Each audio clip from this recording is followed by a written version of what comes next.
Hello, everyone. Today is February 2nd, 2022. My guest today is Andrew Ossola. Andrew is a financial planner. Thanks for coming on the podcast, Andrew. Yeah, thanks for having me, Krush. I appreciate it. So, we were talking about possible business ideas as well as possible reasons for. We were talking about a few things, like engineering cost, I think, was one of them before this. Yeah. Yeah. And when you say engineering cost, what do you mean? What do you want to specify into? Like whether utility is gained through adding a certain feature in a product based off of the cost required to implement that feature. Right. Yeah. And it applies. It's a great point, right? Like that we were talking about, specifically in the case of PCs and computer aspects. But the same could probably be applied outward to a lot of different things. Cost benefit Yes. analysis. Do you have a big enough audience, and is it worth the extra extent and product? Not product, but we'll call it material origination to create this new extent. In this case, we were talking about multiple USB-C ports, right? And that's something that nobody that PCs don't do. And so it's No. an interesting thought to discuss. The utility of why business is done the way it's done. It's not that we can't do all business and advanced technology a specific speed pattern or rhythm, but we advance it a certain way in cohesion with business aspirations, right? Yes.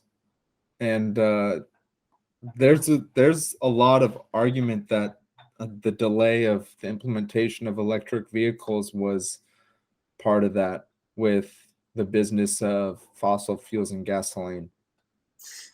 I know that the lobbying power was behind the fossil fuel run, the continual run, and I think you're right. I don't have an exact quote, but I know that I've read somewhere. I read somewhere not too long ago about the the intention, and it goes back to Henry Ford. Even with there was a competitor that had an electric vehicle at that time, and they had it, pretty as early as those Model T 206s. Is that what it was called? Um, and Not sure. Yeah, something like that. I can't remember what they were called. Model Ts. Model T T206 is the baseball card. Model T is what it was called, I think. And there was an electric competitor, but who had the money and the power? Obviously, the Fords did. So they, especially because they got going first. So it ran. It got shut down pretty quick. You didn't hear about it. It's kind of the same idea of when you hear about the name Tesla. Where does that name come from? It comes from the name Nikola Tesla, the guy who was Thomas Edison's big competitor, right? What was the pinch between the two? Well, Thomas Edison wanted the capitalist way of utilizing electricity, and Nikola Tesla wanted the we'll call it the socialistic use of electricity, and so I guess at the end of the day, there has been this withdrawal of advancement in electric power and electric vehicles for that matter, specifically, like you said. So I think there has been a lot of hindrance for a long time, and we're just kind of breaking out of it, and we're still working out of it as a result of slow of by not, in my opinion at least, and you tell me what you think, by not continually advancing that or trying to progress that, we've then slowed the future progress of it, which is right now. We don't have enough competitors right now doing a good enough job because we didn't work on it for so long because we pushed it away, right? Yes. It is it's not simple, like how that pushing away happened, and where that put the market, and what different sorts of intervention between the public and private sectors led to, what those repercussions are. It's pretty complicated. What do you think are some things that you know through lobbying power, through fiscal accumulation, can private industry, private sector private sector company do in order to place themselves in a better position? I mean, anything and everything you can think of. There's no limit to it. It's all that soft spoken agreement, right? It's, well, you can we get a meeting? I am lobbyist for insert publicly traded company here. We'll say Johnson and Johnson, a great example right now, right? A producer of not only a vaccine, but literally, quite literally, almost everything else you may use every day. So, what do they need to do to make sure they maintain full market share of everything that they have? They have 50 lobbyists out in Washington, D.C. How does that lobbyist work? Is kind of the question I think we're getting at, right? And what power do they really have? Well, there's no contractual power. It's all verbal agreement. It's, can I get a meeting with Senator so and so? Who are you? Well, I'm a consultant for publicly traded company Johnson and Johnson. Oh, Johnson and Johnson, you said. Well, let me ask so and so senator and their assistant. You hear that as the senator, and you're like, okay, what's this about? They walk in and they tell you, well, we want to build a factory here to produce lotion or whatever out there, and we're willing to subsidize. If you will subsidize this portion, then we're willing to kick back another amount. Now, how that kickback happens is not what's publicly disclosed, but we know there's a kickback there because of the fact that of the correlation between the stock ownership in certain places geographically where things are and where the senators and who they're partnering with are specifically, like quite literally in their office. And so that correlation kind of tells you what's going on. Now, it's the only proof we have is within 45 days, there's a stock holding reporting requirement for the House and for Congress. And that happens, but nobody really pays a lot of attention to it. And more specifically, the media does not report on it because both sides of the aisle are on it in a very bad way. What's in that report? It discloses all of the stock holdings of the politician's portfolio. Wow. I saw an article a few weeks ago about, investments that a certain senator made or their family member made. And was that disclosed through this avenue, through this report that you're speaking about?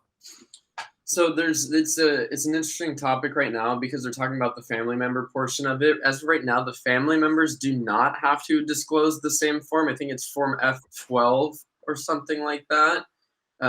But people like, and the big name is Nancy Pelosi, obviously, is the big name on this, but with good reason. She's essentially a multi-billionaire now through the pandemic and maybe from other incidences. But they do not, the family members and the spouses are not required to disclose that on that same filing. So therefore, there's no public or legal requirement for them to disclose anything. So who's to say she doesn't make a quick call to her cousin, right? Got it. Okay. And here's the other thing to note. The way that a lot of this happens, there's two ways that it happens. So there's the public lobbying, and one part of that is the quid pro quo, which is you do this for me and I'll do that for you. And then there's the insider trading, which is I'll tell you this right now if you give us the contract, right? And if I tell you this right now, the stock's going to go up or down 10% and you can invest whatever you want in it, right? So, and you know that 2 days before the company's about to tell the public about it. So if you know that 2 days before it's about to go up or down 10%, you know insider information. Now, how do you trade on insider information legally? You tell your cousin, and your cousin tells your financial advisor, and therefore they did not hear it directly from the source because the definition of insider information and trading on it is you've overheard insider information and you've acted or traded on that directly. Now, if you overhear someone talking about someone else who talked about insider trading, that is not inside information. That is not insider trading. So that is kind of the gray area that they play and work with to utilize that to their advantage, in addition to that first part I mentioned. Wow. So that's like legally just what insider trading is that you're given a piece of information that's not available to the public and you directly make financial decisions based off of trades of whatever reason, based off of that. But there are stipulations that state if this is heard, over conversation, or, just while someone is out and about, and if it's not a direct communication between that individual and their financial institutions, it is not in violation of insider trading. That's correct, technically. Yeah, amazingly so. Amazingly so. Wow. Now, if it's big enough, they may, try to pull some strings, but to pull as many for how often it's happening, especially in politics, with as many members of Congress in the House that you have, with as many lobbyists as you have. I think there's 3 times as many lobbyists, the last I read, as there are members of Congress. That Wow. tells you something, which there's a lot of companies out there, so it makes a little bit of sense. But It does. I guess what we're getting at is, how do you really prevent that, right? And how do you regulate that? And is there a way to even regulate it when it's so large? That's very good point. And if you do regulate it, what's to say it doesn't get worse? Right. Because you're right. And who's setting why do you think there's no regulation, and who sets the regulation? Exactly. Who Exactly. polices the police, right? Same question. Right. It's not really simple. No, it's not. It's not. And there's no good answer other than I know I was reading this morning actually. AOC, Alexandria Ocasio-Cortez, was talking about the banning of all family members and congressman members from owning or trading stock while in office. And personally, I actually don't have a problem with it, because she's right. She's like, I get information every day that is not publicly released until 2 days later, and it happens all the time. And I could easily go into a stock portfolio and go trade on it and make a bunch of money. And I don't, because I don't want to, because I know that's in violation of not only law, but it's a betrayal to the public to do that. That's not my job. Is to get in front of stuff for the best of the public, not for the gain of my back pocket. It's true. We have to act in accordance. Like, I think now, with the mass networking ability, with media being not just, a couple sources with a large sum of money, but now it's everyone. Everyone plays a part in the media. Social media has now leveled the playing field much more. I granted, there are still huge tech corporations that do have the ability to choose who is on their platform, but overwhelmingly, they are still giving power to so many people and giving news sources of media to so many people that's so freely available that it's, we're almost always in the public eye. And these types of incidents that have happened previously, such as, individuals finding out information before it's publicly available and making financial decisions on it, that's going to probably be difficult to maintain because of this very, the transfer and the transparency of communication, information, knowledge is becoming much more fluid, much more integrated, and it's going to be hard to maintain those types of actions, within the coming decades. There might be some sort of, ability to do it, maybe through a technological malware sort of thing, but as far as, that more personable, like you said, these soft agreements, I think because of that, like, maybe I'm wrong, maybe there still will be able to be, firewalls and, black boxes, but those black boxes and those firewalls seem to be, eroding slowly because of this mass ability to communicate, to produce media, and to speak, and since it's available everywhere, it's hard to hide away from it. I completely agree. I think you're absolutely on point with that. I think that it's, like you said, it's not necessarily gone and it's not going to maybe happen right away, but it's eroding. And that erosion is the start of how you end that type of thing. Now, how quickly that happens is the best question. And, how much you can do, how much you can avoid, malware wise to prevent, to create misinformation, which is the clear goal of everything right now. Um, but I don't know the exact answer to how you would solve it other than I think I agree with you 100%. And I'm not trying to sidetrack any of this. I'm trying to think of the solution to what we're saying. And I think the solution is you almost have to forcibly integrate these if they're not going to have completely hands-off approaches to it, then the only option is your entire portfolio is under the public view at all times at every moment. That should be the only possibility. And even though there is that open information sharing and disclosure, it's only happening on Reddit. It's not happening anywhere else. It's happening because the news media doesn't want to report it, because whether you believe media is liberal or Republican, it doesn't matter, because both sides of that aisle are doing the same thing. In that same article that AOC was, that AOC had her portion in, it wasn't all about her. It was all about the idea of what she was saying. And they said something like 75 members of Congress own Pfizer, Johnson & Johnson, and Moderna and didn't own it before 2020. And so it's that type of transparency that has to happen quicker and sooner and more. It just has to be regulated, and quite frankly, in my opinion, it just has to be stopped. It can't be legal. It's just it's so obvious. It's like, okay, do you have a cheat code? We're competing in a tournament and you have steroids in baseball, right? And how big of a problem was that? That was everything. Now we're competing in an esports tournament and we slowed down the speed on that computer and that guy's computer's faster. Who do you think's going to win the game, right? It's easy. It's simple. The same goes with stock trading, even aside from insider information. You've got things like high frequency trading. In a movie, you'll hear about this in the near future. It's called Flash Boys.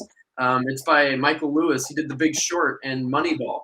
So he's all up to date on all that big financial social relationship, and what it is, it was the electronic advancement to beat the current infrastructure digitally to the exchange. Since markets became anti-paper and full of electronics because of digital trading, they beat digitally by geographically beating the amount of time it took electricity to get there to transmit that data.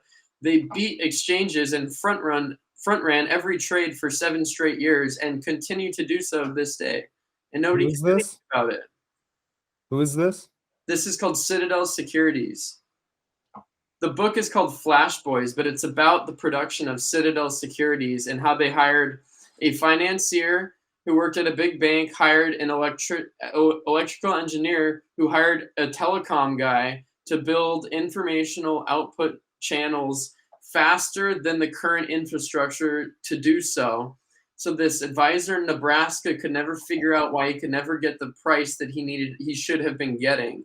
And he connected these dots and figured out and met these guys and figured out that these guys had built this company that was saying, hey, look, we will buy that next block of trades at this price, and then the next time someone else wants to buy those same trades or shares of stock, they're selling them for 1 cent more every single time, over and over. They've never lost a trade as a result. I don't. Okay. How did they're beating you push enter on your trade, they're beating your fidelity system by microseconds, milliseconds and microseconds. So every time you hit it, your fill order goes in a line, and they see your order and they're like, well, I'm a professional athlete, I can run faster than you, so they beat you to the finish line. Wow. And then if they beat you to the finish line, their time's faster, so therefore they get the better price by cents, but then your price is lower, therefore who are you then buying from? If they beat you by cents, you're then rebuying from them. So they're buying it and then reselling it to you for a couple cents more because they're faster than you. Wow. And this is a single company with just a few employees? They're not a few employees anymore, but it's one single company that started this. Yeah. Wow. Is that a And legal practice? Wow. there is no law or regulation against enhancing the speed of trading from a digital standpoint. Now, manipulating systems to slow others down is illegal, but speeding yourself up became the game. And That so, makes sense. right. Because now if there's a higher, if everyone adopts that technology, it's going to be huge. It's going to have huge cost savings. Well, here's the thing. Everyone gave up on adopting it and they said, we'll just sell all of our orders to this security firm, to this firm that will do it. And this one firm processes, I think, 80% of all trades every day on every exchange. Really? Yeah.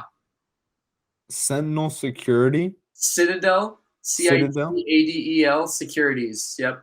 So, Wow. go the next time you go to trade a stock, look at exchange. Look at what exchange it's being routed to. And most likely, your fill will go to Citadel Securities because they are the ones who always beat everyone there. Most likely. Because they're always going to have the quote best price because they're going to buy all the other exchanges' prices to make sure they're all a little bit higher so that their exchange is the one that gets the fill. Wow. And they're able to do this because of the speed of the transaction that they make. Exactly. The speed of which they see the price of the next price. Do you Buy know that what price to then sell it for the next price higher. they did to increase that speed? They built underneath a river in New York from New York to New Jersey. There's a river that was originally built around the only channel into the exchange, which is really just this huge data center in New Jersey. That's the New York Stock Exchange, is a data center in New Jersey. Wow.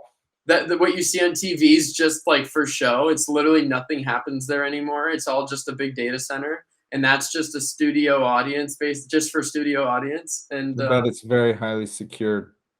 yeah, exactly. No, oh, you talk about security. That is probably the most secure place on earth.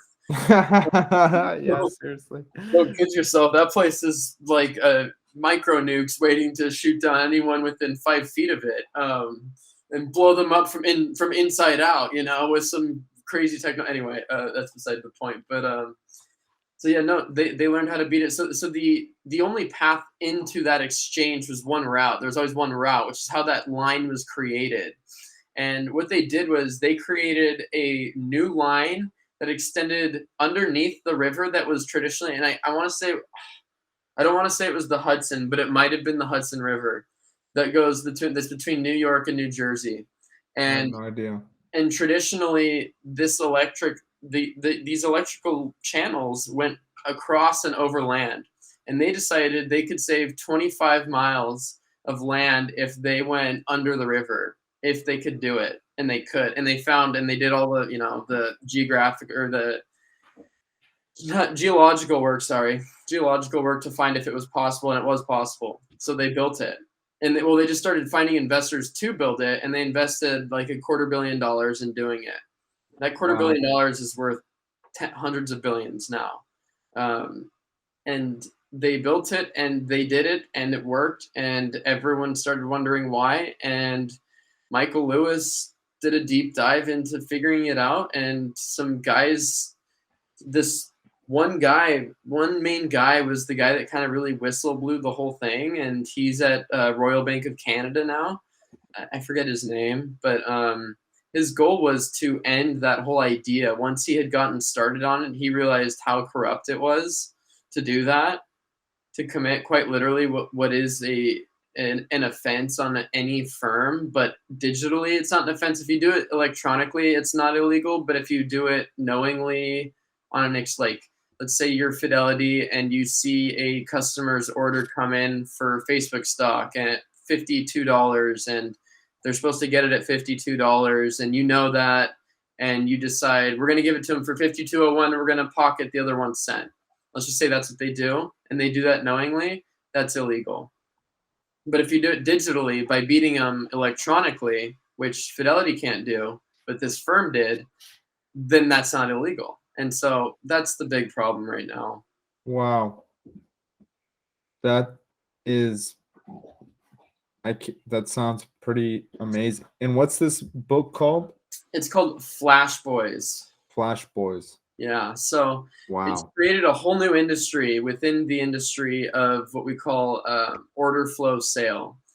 So essentially, when you're a mutual fund or a fund company like BlackRock or Fidelity or Vanguard, you can't just, when you sell 0.7% of Fidelity Contra Fund, which is how big is that fund? Hundreds of billions of dollars. How do you sell 0.7% of a fund with that many shares? You have to sell them in giant blocks. And how you sell these giant blocks are in 2 ways. One, you have to sell them secretly, which they're allowed to do in what we call dark pools, and that's another podcast for another day. And 2, you have to sell them through order flow. So you sell this order flow, and you basically pay someone to buy the securities off you to sell them. And you don't sell them directly to the exchange. It's almost like it's a person-to-person exchange. In this case, it's a investment company to investment company exchange of shares. And it's called sale of order flow. And so you're selling this order and this flow of order to this firm with the full intent that it's just to be sold on the open market. But you broke out your flow of sale. Because if you sell let's say you sell 0.3% of a $500 billion fund of one stock, you just moved the stock 5% one way. Whether you either bought it or sold it, you moved the stock 5%. So you have to break that up over time and amongst different places and individuals. Okay. And when I say individuals, I mean corporations, because that is legally the definition of a corporation, a person. Got it. So that's how they do it. So order flow sale is a big industry because of Citadel and Flash Boys. Wow. And Flash Boys is the book about Citadel. Correct. Yep. The origination of Citadel. Exactly. And all of this is this all only started happening and was really discovered in 2013. I mean, this is brand new stuff. This is since the financial crisis, this is happening. What does this all mean for us? It means every stock trade you've made, for every stock trade that in your retirement account that's ever been made, whether it's in a mutual fund, an ETF, or an individual stock that you've traded, you've been front run, meaning someone else has gotten your stock price better than what you should have gotten on every single trade you've ever made since 2013. Wow. And it may only add up to $10, $10,000, $100,000, but the idea, it's not about that. It's about the idea that someone or something specifically is able to legally right now front run you every single time you try to make a trade or place a trade. Wow. Is there anything, how come people don't know about this? Because they don't want people to know about this. When I say they, I'm saying big money doesn't want people to know about this because they make money off of it. Got it. Citadel pays these companies, that's the sale of order flow, right? So you're making money off selling to Citadel, selling the order flow. So it's a win-win on both sides. Citadel makes more money by selling for more. You make money by selling the order to Citadel. You get rid of the shares you need to get rid of at a lower cost because Citadel knows how to manipulate better than anyone else does because they can front run everything and charge a higher price than you were able to do so. Therefore, it's a quid pro quo winning relationship again. Okay. That the average person just has no power over. It would take 3 major banks to even do anything about it. And even then, I don't know what could be done. So it really takes regulators. It's up to regulators to identify it, but I don't even know if they understand it. If you've watched any of the tech talk stuff behind blockchain and social media, the questions being asked of what is being done with this information data and how is it being manipulated and used against the public, the questions being asked aren't even real questions. They don't apply to what we need to be addressing at all. And the same goes here. What do you mean? Meaning that Congress and politicians, for that matter, are so out of touch with what's happening because it's becoming so advanced and specialized. And like we talked about earlier, a whole different level of language, essentially. Like you would talk engineering to me, like I would talk finance to someone else, and basically we might not even be speaking the same language. None of these politicians can speak that language, therefore they don't even know what question to ask. If they don't know what question to ask, they can't derive any answer to solve the problem, right? Because they're not technologically capable. That's right. They're not like a 36-year-old software engineer that is really in tune with what's going on, which is a huge issue right now. I mean, That's right. Yeah. I know people are like going crazy about crypto and social media and metaverse, and it's like most people have no idea what these things will look like, how they will develop over years, and what this process is going to look like. And it's tough to ask the real questions if it's like people, older people will ask you to do some simple electronical task, like something with the iPhone, and it's like now you have power over, you're asking these pretty philosophically deep questions that are going to have, and trying to do, actionable outputs to them.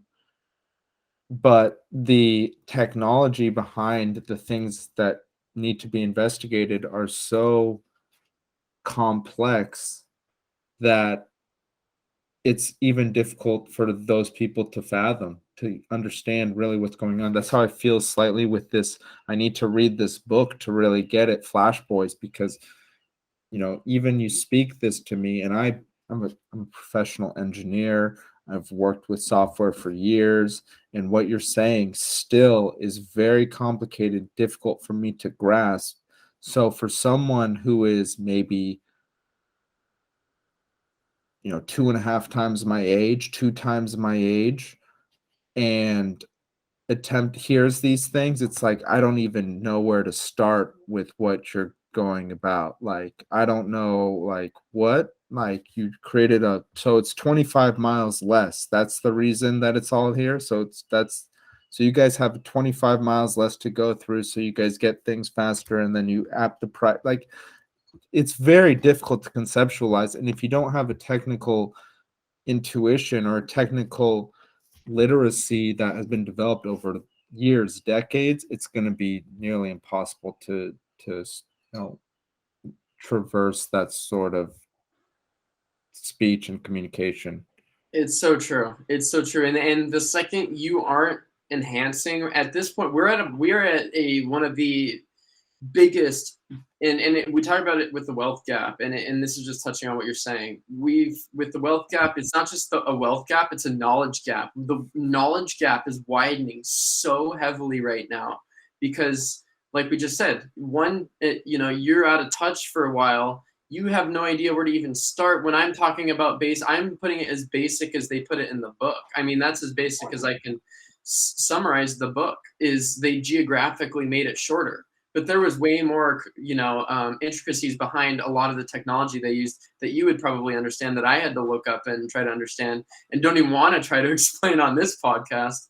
But the nuances of all of it are so far beyond the average person, let alone someone that's not been focused on it for years and decades. And even if you do bring in some specialists, what you're going against isn't a specialist who did this. You're going against a team of specialists that have done this. So now you have to have a team as strong as Google's to compete with Google's in the government.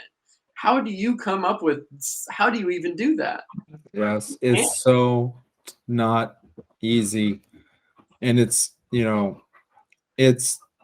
with all this tech and with the integration of it, it's like some things have become easier, but understanding what's going on, the evolution of science today is so fast, and it's so hard for even like anyone to keep up with the level of technological change that's going on. Like what's gone on in the last 10 years, I don't think, people really grasp what's gone on. Like so many different aspects of science and technology have dramatically, changed or improved, and now it's like all these things are going to come together, and something's gonna happen, but it's not gonna be easy to keep up with or really understand.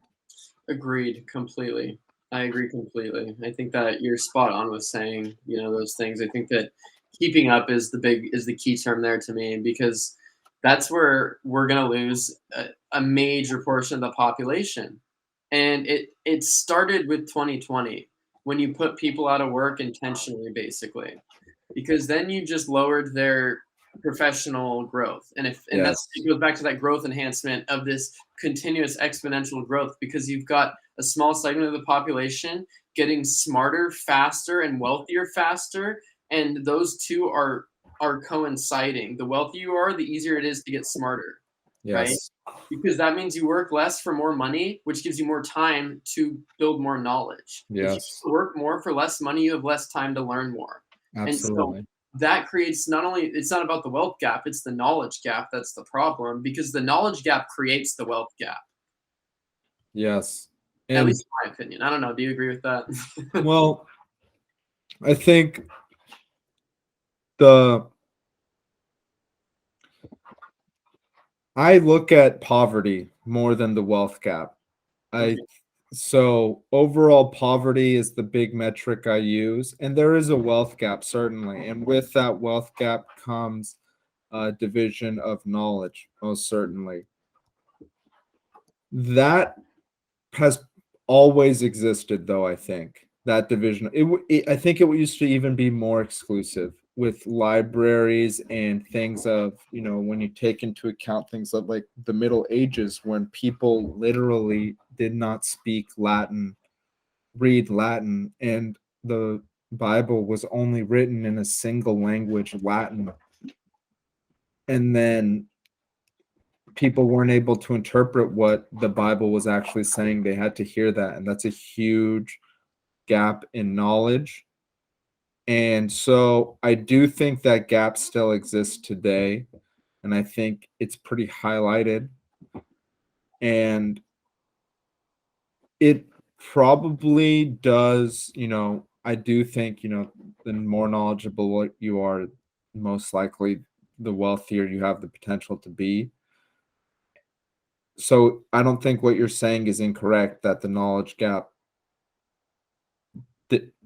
the knowledge gap, is directly responsible for the wealth gap, because I think that's been true for possibly all of, human history. But I think that knowledge gap has more potential to be diminished, and I think it is being diminished, right? I think we're seeing that erosion that we spoke about earlier. I don't know if it'll get to a point that's actually there. I think that'll probably be impossible, where there's just a 100% transparency across all beings. That probably won't happen, but I do think that the knowledge gap does, like you said, I do agree with you that the knowledge gap does result in a wealth gap, but I do think that knowledge is more freely available to obtain and to, find than it has ever been before. One example of this is that I believe the text or the literacy rate in Africa has skyrocketed within the last 10 to 15 years due to texting, and everyone now has a phone that they can text with. And so now that everyone texts, the literacy rate on the continent has just jumped up to 80+%. That's incredible. That's actually like a crazy thought to think that texting could create literacy, right? Yes. The concept of such, but it makes sense too. It makes complete sense. Hopefully they're texting with good grammar because I will be very bothered if they're not. And I Yes. not super I auto don't think there's correcting. too much great grammar. But Hey, again, but that's good. That's good. Even if they're getting a written language out in a form, that's exponential improvement, right? absolutely. But there's other things, like you are correct. Like if someone's richer, they're going to have more resources um to be able to learn in other venues. I do think people need to take it upon themselves to learn, which isn't simple or intuitive or easy. But say someone is able to work from home versus someone who has to be in the office, or not even in the office, they just have to be where they are physically. I mean, that's a huge difference in wealth. Like one person doesn't have to get ready or end their day, they don't have to commute, they don't have to, they can eat a meal in the middle of their day without, like too much stress or too much like movement. It is And at home with the stuff that they eat every day, as opposed to having to maybe going and getting fast food, which is already exactly. healthier inherently. Yes, What are you gonna do yes, with a 30-minute lunch break, right? You're gonna go grab something junky, you're gonna get something absolutely. takeout, it's gonna be greasy as hell, it's gonna be bad for you, and you're It's gonna gonna, just try to survive the day and wonder why you're out of energy at 4 PM. Well, yes. you ate a bunch of junk for lunch because you were stuck at the office. You got up 2 hours earlier than the guy who's working at home did because you had to go get ready and then you had to drive, and so it kinda backs up your point. It's huge. So you're right. The division of knowledge, I mean, it works, both ways too. Division of knowledge leads to the division of wealth, which leads to even more division of knowledge. So, it's probably even worse 100 years ago when like the only place you can get knowledge, like truly, is in a college library. And then a lot of those books were probably not correct. It had some misinformation. And there's a lot of misinformation out there now. But again, going back to what we said at the beginning, that there's so many different inputs of media. Like a good example of this is I recently sold my car, and I sold it to an auctioneering company. And I had no idea who these people were. I put my car ad on Auto Trader. These people contacted me. They said, "Oh, we're part of this company based in Irvine." And I was like, "I have no idea who you are." So I Googled them, and they had great reviews on Google. They had reviews on Facebook. Mhm. Actually, the person who was directly coming to my home to purchase the car, had his name input in one of the reviews. The person was like, "Oh, this individual, whoever it was a great, really put my mind at ease about this whole process." Right. And each one of those reviews is an decentralized form of media. And with that decentralized media, I now, am able to look at the overwhelming amount of media reported on this one company and the process, their action, which is buy cars, auction them off to car dealerships for the car dealerships to resell. And, all these reviews are saying got the best price here. It was super easy. And that's what I felt too at the end. But I had no idea how to trust them until until I had all these small forms of media input from decentralized locations to say, okay, I can trust this company because, over these last, couple of years, I can see that a lot of people have had good experience with them. And we were saying something earlier. What were we talking about before I went on to the car? Um, you got me on that one. It I'm was trying. on decentralized in media It had to do input. with media and information. We were on an information topic and being able to Oh, spread. yes. It was about, we started with college campuses. I was That's right. saying That's right. the only place you're going to get knowledge is in a library in a college campus. Well, now you can search the internet and you can find like 100 different sources of knowledge for like a single subject. And there's going to be different things. There's going to be, some competing uh, theories or some competing, presentations of how this process works. But if you take in like five, and if four or three, if four of them, let's say you take in seven, and four or five of them are the same thing, putting out the same thing, and then maybe like two, I'm going to say two, are saying, two, one thing different and another thing different. Well, which one of those sources are probably incorrect. Right. And so the availability of knowledge is much more, much better than it has ever been. And we don't have to deal with these centralized sources of media input, which would be, like an advertisement on a very, major cable company telling you to go sell your car at this dealership, because then it's like, okay, so they're telling me to go there. I don't really have like know where else I would go. Well, Right. now it's like, okay, I can easily go to Google and find out if the people that are giving me this fantastic price are legitimate or not. Right. Yeah. No, and I can't argue with any of that. That's completely true, 100% true. And that for all of that exposure and I guess release of information finally, it's great and it helps us make more informed decisions. The only I guess I would here's my let me play devil's advocate for you then. So on top of that, how do you feel about because all of this information is owned by someone somewhere, Yes. right? Or it's bought and sold, and it's when I say owned, it's owned by someone specifically. Auto trader, this auctioneer, eventually. This information. And So even the ads, when I Google them, there were Google ads. So are those ads each owned by Google?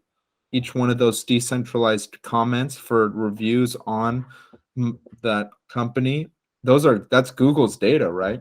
that's Google's revenue. That's where Google's Yes. revenue comes from. Is those little things. The first four things you see is where 75% of all of Google's revenue comes from. The And first four links. you know how when you type in anything on Google, the first thing you'll type in anything on Google right now, like that's a company or like let's just say I'm gonna type in something. Give me something to type in that's like a company. Let's just say water. I'll just no, that's gonna be Wikipedia. Let's say Aquafina. If I type in Aquafina, the first thing I'm gonna see is sorry, this is a bad example because Aquafina is too big. Let's say car dealer near me, right? That's because you want to break it down to I don't know what I'm looking for right now, right? So what the first thing you'll end up seeing a lot of the time is what I always have to tell my girlfriend not to click on, which is the ad. It'll say sponsor Yes. ad, right? Amazon has it too. What? Amazon has it too for their products. The first couple of Yep. this the first couple of items when you do a search, the first couple of items shown are all advertisements. And you have to just be aware of that, and it's really Yeah. easy to scroll past it. But that's a huge part of their revenue, those specific advertisements? That is Google's revenue. They don't make Really? money the other way. That was their model when they IPO'd in 2003, I think it was. That's what they pitched in their IPO paperwork was we are going to be the one-stop shop for digital advertising. So Wow. like Amazon's selling books online right now. If you wanted to sell something other than books and advertise it, let's say someone types in car dealership, don't let them see any car dealership. Let them see the car dealership that pays us to be at the top of the page. Now, over time, we've learned that you can manipulate the algorithm within the page to then put you towards the top without paying Google the ad money. But now it's a game of if you're paying Google the ad, now you have to pay Google the ad money and adjust your algo to be perfect to end up at that top portion, right? So Yes. it's expanded even more so, and it's interesting to say the That least. that's very interesting. And it's very interesting that even 17 years later it's super successful. Well, it's the foundation Or of at this revenue point, 19 years later. digitally. Look at what is revenue right now? What are these companies really producing? Are they producing, creating anything other than information and content and advertising. Information and content, but it's so valuable, that information, and in the context that it's received is usually very valuable. But what pitched? Do you know how Facebook was pitched when they IPO'd? Do you know No, what I their don't. pitch was? What was it? It was the exact same thing as Google's, but they said we're going to do this for mobile apps. We're going to do this on mobile. What do you mean, Facebook on mobile apps? So when you see a mobile ad on Facebook that says by AdSense, AdSense is an entity of Facebook. Okay. So it's Facebook and Google competing for every ad you ever see whenever you're scrolling on a website or an app or anything is 99% of them are Google or Facebook owned or paid, well, not owned, but you know what I mean? Like that is the widget and the code that is owned by Google or Facebook, depending on who you have paid to advertise. AdSense, they use the same widget? AdSense's code is Facebook. Facebook created that code, and that's part of their advertising sales software. I'll call Got it. it. I don't know how else So to call it. Instagram uses that same software too, right? That's exactly right. That's why Facebook wanted Instagram, not only because of the platform shift, but because they know the game. They It's know that easier to advertise with the Instagram platform. even easier. Yeah, even easier. Not just that, they can do what they did with Facebook, which is, hey, look, you just get to scroll down and check out all your buddies' stuff. And then next year there's an ad in between. And then 2 years later there's 2 ads in between. There's a And then lot of 5 ads years right now on later, Instagram. there's an ad, a friend, 2 ads, and then maybe another friend or an ad. But what is happening? You're seeing the shift. What are they trying to do? They've got to increase the revenue over and over again. Wow. And they own that space. They are the monopoly of that space, and Google's monopoly of Google's space. And Google's its own world, basically, right? So they can monopolize that because it's in their world. It's like Facebook selling real estate in the metaverse, in their metaverse. It's their metaverse. They can sell whatever they want for whatever they want. Yes, they can. And people will buy it because a lot of people use their platform. Go look at the price of an NFT. Very crazy. And it's funny that we bring that up because I got a text from Nathan here today, and he actually said, hey, should I be looking at some Ethereum? And I was like, I think I'll just wait for 2,200, but I still think I might go for it. He's like, bro, I hope everyone's NFTs go to zero. I'm sure the technology will be great, but these stupid projects are so dumb. And right now they are, because there's no cross integration. We don't know what universe we're going to be entering. We talk about all this interdimensionality. Have you seen the new Spider-Man, for example? Yeah, I've heard of it, how it transitions between the three dimensions, right? Yes. It talks about metaverse. Talks about the metaverse, right? And not the metaverse, the multiverse. They call it the multiverse. Why is Mverse? Why is that being so pushed right now? It started with Rick and Morty, and then everyone Yes. right after that started going insane about that ideology. And why is that? And who has taken it to heart more than anyone else? They changed their company name for it. Facebook. So what are they trying to do, and what are they promoting, and what are they pushing, and what is everyone pushing? There's no such thing. I mean, the multiverse may or may not be real, but it's going to be so hard to access it that in our lifetime, it's never going to be conceivable, and it's never going to be possible. But what is conceivable and possible in our lifetime? Alternative universes in our universe. Yes. Versus. Have you heard of augmented reality? Oh, I love Augmented reality. Yes. AR. It's the future for that is, in our lifetime, AR, hopefully with like a decent, I know that Meta partnered with Ray-Ban, but if they can get that decent picture on, it's like the iPhone glass. We had touch screens before iPhone glass. I believe it's called Gorilla Glass, or the original was called Gorilla Glass, that were terrible. like they weren't true. They didn't, the touchscreen didn't work. And then iPhone came out with the iPhone with Gorilla Glass, and it was seamless. It was a seamless experience. And if they can come out with that same, that's not going to be easy. It's going to take a lot of good, software. It's going to take a lot of good digital digital artwork and digital creation, and a lot of stuff that is not going to be simple.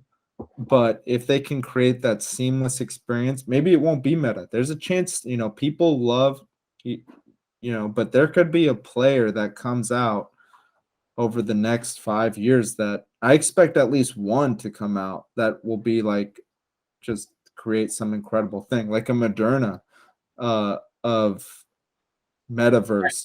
Yeah. Just so someone from Meta possibly leaving and then going and doing their own thing. Someone from Oculus. Yeah. I believe that's already happened. I believe someone who was working at Oculus already created a separate company. Well, and the guy that created Oculus isn't even a Facebook guy. They bought Oculus from the guy and then kicked him out for sexual harassment. Not kicked him out for, he committed sexual harassment. So goodbye. But you're a billionaire, so life sucks, right? Anyway, yes. No, I completely agree with you. And it's funny that you say that, because I almost look at it as, when we look at the next big channel of verse, right? Universe. What was the last universe we created? It was the social media universe, right? Yes. All The these Web 2.0. What was that? They call it Web 2.0. Web 2.0, right? Yep, exactly. And so we created that. And so what's the next one? We're calling it the Metaverse. It may end up being called something else. I don't think social media was called social media when it first came out. I think that term was coined later on. And so I almost look at Meta, the company Meta, and Facebook. I'll just call them Facebook, and what they're trying to do. And I almost think that there's money and there's people and there's big players waiting for them to iron out all of the wrinkles in what they're doing with Oculus right now, to jump in and play Facebook against MySpace. Because it could happen. Because and I don't know if that's something that's a lot easier to say than do, because MySpace to Facebook jump was a lot easier. From a coding standpoint. I mean, my God, talk about easy money. It's not very, like, the differences are just kind of user interface differences, not really huge technological changes. Oh, so you don't think it would be as big of a? Oh, you're saying the MySpace? No, MySpace to Facebook. It was. Whereas a whole metaverse jump would be a whole different venture and beast of itself. Probably, it would be much more complicated. Yeah, so you've got to be doing it right now, essentially. Oculus could go through some pretty intense labor, some pretty intense R&D, and pay for the initial R&D, and then someone else could take advantage of that R&D, and that's like, years, or somewhere, maybe in a couple of years it'll be much easier for startups to actually handle starting up. Yeah, we call it the China approach. What's that? You let the U.S. put in all the money and resources to the R&D so that you can just steal it right after. Wow. Yes. Well, we have great innovation. That was a joke at Huawei, by the way. Oh, yes. We have amazing innovation, and I hope that can stay. We have innovators. Maybe, there's some things that our American culture doesn't foster, but one thing it definitely does is the creator and the ability to create something. And for the last, since Benjamin Franklin, since before this country was even a country, we've had creators, and we're creating, and those creators changed the world. This country wasn't even a country, and it had an inventor that changed the world, how everyone goes about their daily lives. So, and it's not really stopped ever. It's pretty much happened up until I can't think, probably since literally Ben Franklin, like 1750 something, he created electricity, all the way up to 2022. America has just created world changing inventions, like pretty much the entire time, like Henry Ford, Thomas Edison, um, Elon Musk, Bill Gates, Steve Jobs. These guys are incredible people. And, they all, were fostered by this sort of environment and this sort of thinking that's like, do it, just go for it, try something new. And China, they do probably, I've heard they steal a lot of technology. It seems like they steal a lot of technology.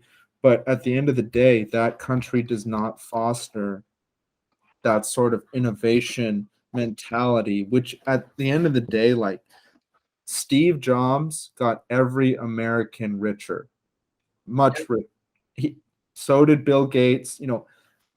Microsoft computers, Windows based computers are used, I think, in every country in the world. So Microsoft is selling countries or selling computers, selling products, making revenue from everywhere in the world. So does Apple, so is Tesla, so is Ford was earlier in the game. But it's like these things, like they, there are other countries who are going to steal it, but at least with our sort of culture, like there are definitely a lot of issues that we need to work on and improve. But one thing I think we can be pretty happy with is that we're a culture that fosters innovation, invention, and we, even with Bitcoin, like China, I believe, put a ban on that. There's a lot of, and I can understand being scared of crypto because it's so, like, you hear these things like someone's make a billionaire now, and it's just like, wow, I didn't stand a chance. Like, so I understand like the reason and the kind of fear behind it, like saying, okay, I'm going to stop this because it just doesn't make sense to me. There's some really crazy things going on in the financial market. Mm-hmm. But America has not done that at all. If anything, now there's it's on the official tax record. I think I saw like on some like it's on the front of like, did you trade any virtual currency? Like, Yeah, so it is on the 2021. Yeah, yeah. yes. So it's even though Ironically people, enough, though, they can't. They don't have anything else to it. That's all they have to it right now. It just says yes, trade yes or no. So there's no capital gains because there's no law on it yet. They just ask you so that with the hopes of in the future having to back tax you on those gains. So wow, it's just going to saying, be that's very probably difficult. what's coming. It's yeah, I mean it's all on the blockchain, so they could probably hire out a contractor to just find out who did it and who didn't, Yeah. and what you purchased, years ago. But I forgot what I was going to say. Sorry, I did not mean to cut you off on that one. No, it's okay. We What were were we go ahead. what were we talking about? Oh, we were just talking about on the tax forms how they were asking if you trade virtual currency this year, Y- basically. yes. So I know people on the decentralized, DeFi movement really don't like the idea of being taxed for the income, but being taxed on the income is a much better alternative to the government than the government just shutting it off and calling it blatantly illegal. Right. And, there's going to be changes with this. There's got to be an integration between crypto, and I don't know what the future is for fiat currency. I really have no idea. I find it hard to believe it's going to just end, but we'll see. There's at least this sort of acceptance by the US government to say, all right, this very, I would say radical technology has been integrated within our society. It is supposed to represent currency. It's pretty difficult to understand and control. but we'll accept it as here for now, and slowly integrate changes based off of how it plays itself out, versus saying we don't understand this, boom, cut it. It's going to foster a lot more invention, and a lot more, this sort of mentality is like, it makes Americans, every American, I think, richer at the end of the day, which is the reason I went back to the wealth gap example. Wealth gap versus poverty example was because there will probably be a huge wealth gap too. Like, there will be very rich people and very poor people, but the poorest people will still be richer. And especially in this country, there we do have a homeless population, which is very, I live in San Diego, there's homeless people everywhere, and it's pretty distressing, and they exist. But I would say overall, the level of, being a poor person in America is not so bad as it is other places in the world, because Yeah. you can still, go to a pretty low, you can get fast food, which a lot of other, it's bad for you, it's terrible, and it's just trash food, but it's pretty cheap. You're going to eat, you're going to survive. You know, there's a lot. I feel, a lot of people have the questions of homeless people. A lot of the homeless people I see are not, don't seem in the right, in a very good state of mind. They seem like they're, mentally distressed. So I don't often, maybe sometimes I do, I don't often see someone that I feel is mentally capable out on the street as homeless. I feel like in this country it's relatively easy to get a home over your head, a roof over your head, Yeah. versus, I've traveled in Africa pretty extensively, and it's like, you might have a roof overhead. It's going to be made out of tin. So are the walls. You might be made out of clay. So that's the reasons that I think these technologies, they do create a wealth gap, because some people get so rich. It's kind of crazy. But it, when you think about the most impoverished people, I think they also do benefit from this as well. And that depends, as long as it's being done ethically. I mean, there's a lot of business that can be done unethically, and the poorest people suffer because, again, there's no alternative. There's no affordable alternative for them. So all these things are very complicated. There's a lot of factors that go into, generalizing any sort of action or process, and usually there's going to be exceptions, if not many exceptions, to these sort of ways or processes that we think of.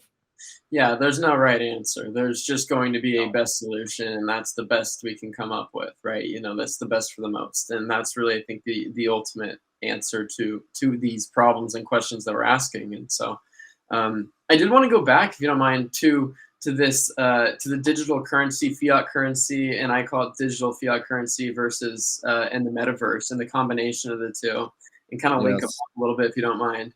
Uh, No. if I know we're running short on time, No, I don't mind. but I think you see, and I kind of want to just throw the theory out there, and you tell me your thoughts on this. You see this push for NFT, you see this push for metaverse, you see this push for digital currency, and what's the one commonality between all the three of them? They all exist in this digital space, right? Yes. And they can all only be used in this digital space. Yes. So if someone ever makes $1 real in this digital space, or brings their Bitcoin to this digital space, and like that's where you can make money there, let's say like you're a financial advisor in the metaverse, like for these metaversical people with Bitcoin, then who's to say that it's not legitimate anymore? It's a really weird thought, but it's actually something that I don't foresee not happening. I think it's totally plausible and possible for at least some aspects of industry to move completely into a metaverse. Absolutely. And I saw a tweet the other day, or this wasn't the other day, it was months ago, but the tweet was, what if Zoom was the metaverse company the whole time? And it's a good point. What if Zoom, you could do transactions through something like Zoom? And you really can. Like there's Google Meets. I'm sure there's a way to do transactions through Google Meets. Wow. I don't think it's so seamless right now, where the metaverse, that's where it would be. And maybe the experience of immersion wouldn't be like this, like a Google Meets or a Zoom or a Skype. It would be something else, because even in Facebook chat, you can send money over. It's not crypto, but you can send, like, you can do a Venmo, pretty much a Venmo transaction over Instagram, I believe. I know Facebook you can do it, I but mean, you can do it basically everywhere because you have these companies that built out these integrations. And I actually know I met one of them got bought out at one of the fintech conferences. It's called Plaid, and you'll see it a lot. Every time you link, when you go to that page, link up your bank, and it shows you that general list in the search bar, and it's in this black and white graph yes, before you hit continue. yes, Company called Plaid. The second they build out the integrations with all of these banks, that's when you saw everyone have a payment portal app or a bank linking app, right? Everyone. And yes, credit score, same thing. Experian built the integrated credit score for all the banking things. That's why everyone tells you, hey, look, here's your credit score on your credit card app, on your debit, on your banking app, on basically any of your financial apps. It's all there. And it's because of that integration. And so they built that integration. I forgot what I was saying about it, but they built it, and it allowed for the accessibility of places like Instagram and even Apple Money. I mean, nobody uses this, but like I can send you a text with money on it, yes. and like nobody uses that, but it's there, and it's possible, and it's interesting. And I forgot what you were saying about that, but that go ahead. I was saying, like, because I said that Zoom, I said reference that tweet where the individual said Zoom. What if Zoom was the real metaverse company the whole time? And I was saying you were speaking about metaverse and taking in transactions from, possible finance clients, and it's really, the metaverse is a broad statement. It could be many things, and we can put our own spin on it for what it means to us. Yeah, But I think that it's funny that you say that because I think you're absolutely spot on. And that's why everyone's building out, why is Instagram building payment portals? Like you said, because the metaverse isn't one place. The metaverse is the multiverse. It's like yes, all these multiple metaverses. it's going to be interesting how it works and how it integrates with the physical realm. Yeah. So you go back to AR in that sense, and you talk AR, Yes. and we'll have to have another conversation another time about the AR startup company that I'd like to produce one day with some really highly intellectual individuals like yourself. I not anytime soon, but I have a lot of the concept conceptually it's done, but it's going to take a lot of stuff to build out, like a lot. But I think it actually makes a lot of sense in the same respect that VR will hold a place. I think AR will hold just as strong of a different Yes, type of place. I don't think it's one absolutely. or the other. It's going to be a dual environment. I think so too. I think it's gonna, even before VR, AR is gonna be VR is gonna be tough to integrate because it's gonna be so detailed and so much work. But the AR, I think there's a lot of algorithms too. Like you have to take in your sight and you have to play with Yeah. the physical realm and then work with it. So it's not simple either. So it could take just as long. It could take long, but you know what a great starting point would be, and a great, I guess, example of how you would go about building I mean, because how do you build the best AR technology possible? You have to grab as much data as possible because it's all based on automate machine learning, right? It's all going to be machine learning based. So you're going to have to get trillions of data points. So, Absolutely. so you have to think who was like one of the people other than like the social media companies who was able to get physical data points to the extent that then they could use machine learning to build optimal scenarios. And it's Google Maps. Yeah. So drivers driving everywhere, finding roads, driving down the roads, taking photos everywhere, They and then have you figured out where satellites. stuff was. So how do you build the AR solution? I think you do that. You hire people to walk around with the glasses, and you have them do different things, at different times, and that's how you start to build the data set. Dude, I think that what's going to happen is that Google is going to have an API with all of their images and probably their own algorithm, their own neural network algorithm, and they're going to sell the rights to that API to different developers, different AR developers. Let me see if I can throw this on the screen. Can I do this on Google with my iPhone? Throw what? It's in relation to what you're saying about this open API, but that they're also going to open it up, but they're probably already working on a lot of the spatial recognition, which obviously they are. But I want to Yes. show you something that I just recently found out, because I was dropping off I was returning a cracked iPhone, and I dropped it on my first day. I got it. It was horrible. Damn. I know. And so I sent it in, and there's this big cane corso at the front of the mail shop. A cane corso, those giant black dogs that have those pinned ears. Yes. They're like the dog from The Sandlot, but they're black usually. Yes, So I do know. Very scary looking dogs. they're protective dogs, and they weigh like 180 pounds. So they're like beasts. Wow. Sorry, I overdid 180. They're 110, but they're big. They're big dogs. That's huge. Do you know on share on Google, do you know if I'm able to do a screen share from my phone on this with an iPhone? I know on Zoom. No, I not on can. not on an iPhone. Well, you can share your screen what you have currently, but I don't know if let me see if it'll do it really quick. Give me one moment. Because here's what I'll say. I was looking at it and I was like, I love those dogs. The cane corso. It's such a beautiful dog. It's so big. Obviously, they're tough to train, but I'm building up my dog training ability by starting with, some of the easier and working my way up. And yes. I'm a big dog person. So the second I can buy a big backyard, I'll have 4 or 5. And Yes. Dogs are very fun. They can be a lot of work. they can be. I agree. Yesterday they took up most of my day. So okay, so they don't have it on the computer right now, but on your phone. So go on, like, if you went on your phone and typed in cane corso, one of the things you'll see, and hopefully maybe you can see this, maybe you can't. Do you see? I'll try to get this as optimal as I can. Okay, maybe you can see. I almost had it right there. No. Okay, do you see this right here, down here, right here? Yes. Okay, you know what this is? It's a NFT or a 3-dimensional dog. What is it asking you to do? It's View in 3D. So it's an augmented reality of a dog.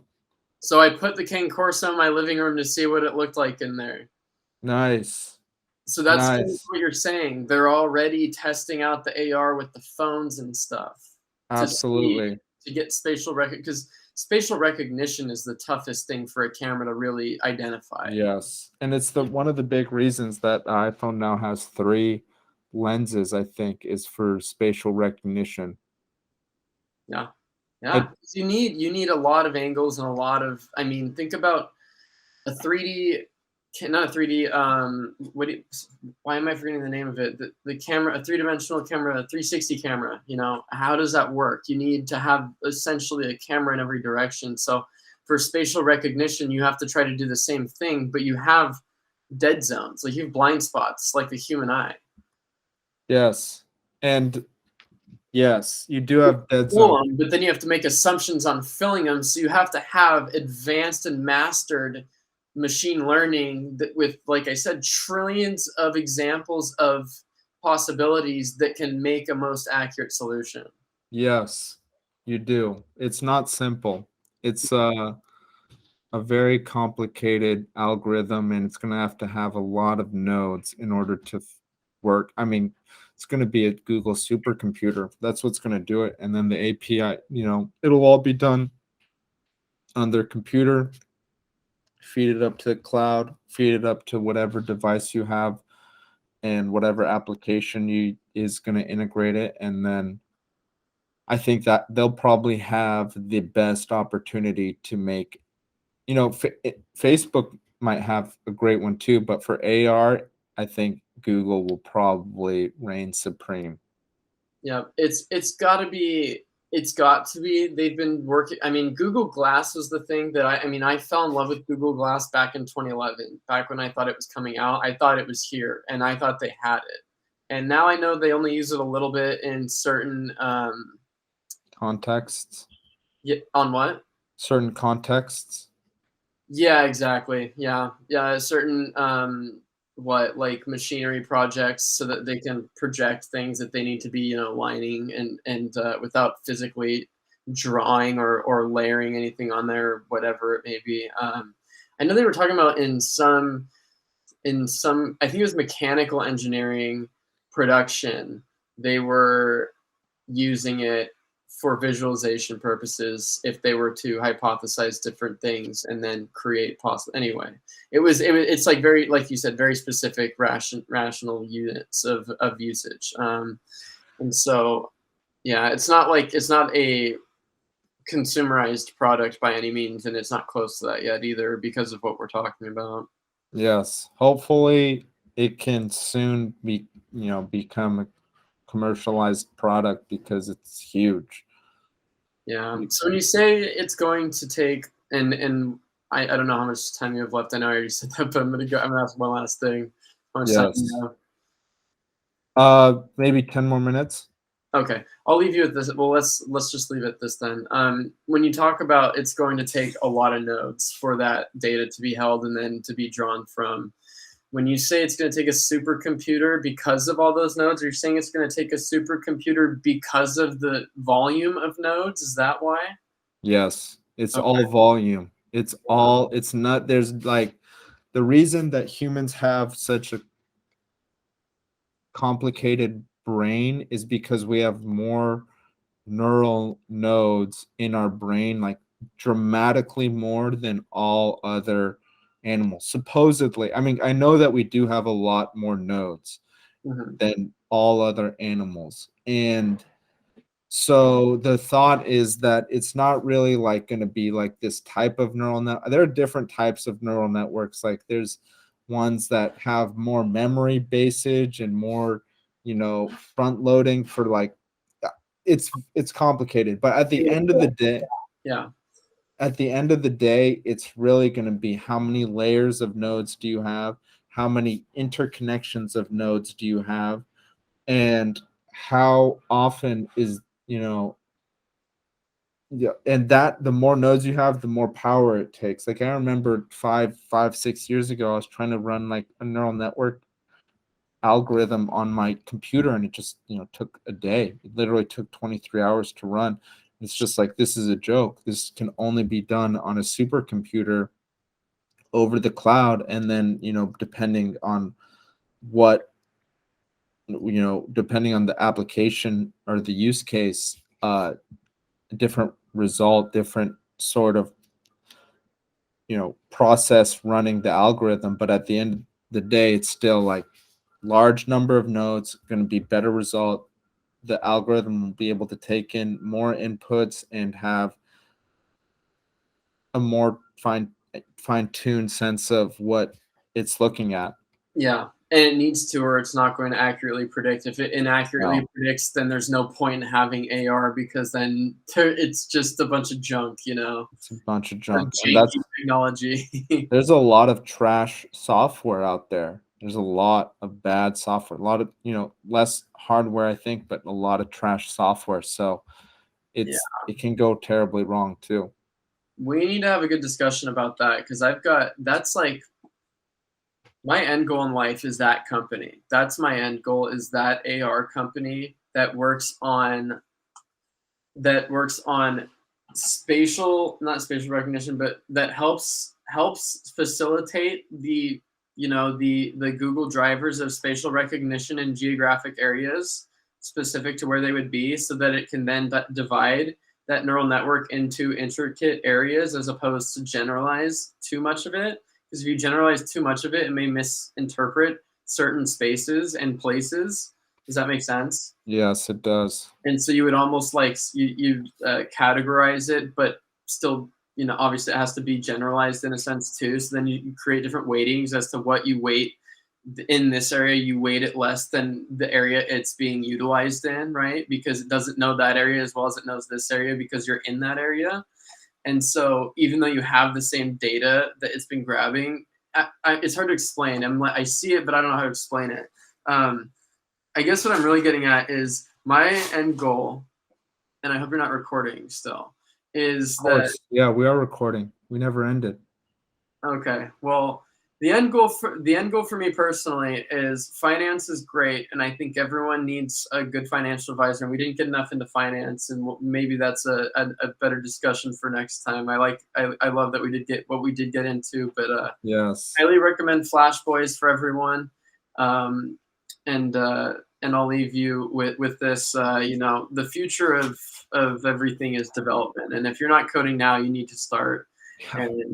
And if you don't understand how to read code, then you won't understand how to read a book in 10 to 20 years. So I think that's number one. And number two, I think our next big move as humanity goes is the two biggest spaces in monetary, that we discussed from a revenue standpoint. What are they? It's information. So we look at AR, we've got all the information in the world because it's recording everything all the time. And then it's advertising. So the number one company that Karush and I can and will build is going to be an augmented reality marketing spatial recognition company. Wow, I'm ready for that. Actually, I would love to talk to you about that. That's for either off record or next podcast. But that's something that sounds really interesting, actually. Yeah, and a lot of it I know it's technologically we need to catch up on before anything. But I did want to mention that before we headed out for the day. My guest today has been Andrew Ossola. Thanks for coming on the podcast, Andrew. Thank you so much, Karush. I appreciate it.